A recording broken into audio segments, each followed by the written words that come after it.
Alors vous, Ils sont beaux. vous comprendrez que Alexandre Jardin, là, est un électron libre. Il est Mais pragmatique. un trublion aussi. Et il y a deux personnes qui vous connaissent bien, c'est Jean-Paul Enthoven, qui est votre éditeur, et puis Frédéric Lopez, qu'on connaît bien évidemment sur France 2 et qu'on apprécie beaucoup. Ils sont tous les deux vos fans. Alors, ils nous donnent les raisons de bien aimer Alexandre Jardin. J'ai 1000 trucs à dire sur lui parce que je l'aime beaucoup, en fait. C'est-à-dire que c'est un être humain rare. Le propre d'un écrivain en général, c'est de regarder son nombril.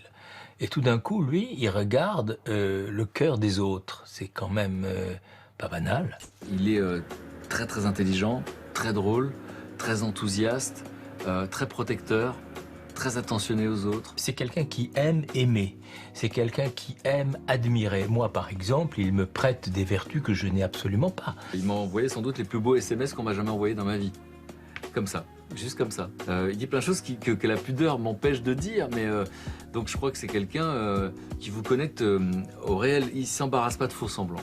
Il a une espèce d'authenticité fatigante. Je veux dire, il pourrait cacher son jeu, vous comprenez? Non, il ne le cache pas. Il est comme ça. Je l'ai vu engueuler par SMS des hommes politiques que vous voyez dans les médias qui se prennent très au sérieux. Il leur parle comme à des enfants. Hein. Donc non, c'est quelqu'un qui ne triche pas, donc on ne peut pas lui reprocher d'être ce qu'il est. Ce dont je ne doute pas, c'est de sa sincérité, qui confine même parfois à la naïveté. Il pense que tout le monde peut s'entendre, Alexandre. Il est habité par ce truc incroyable, c'est que voilà, il veut sauver le monde.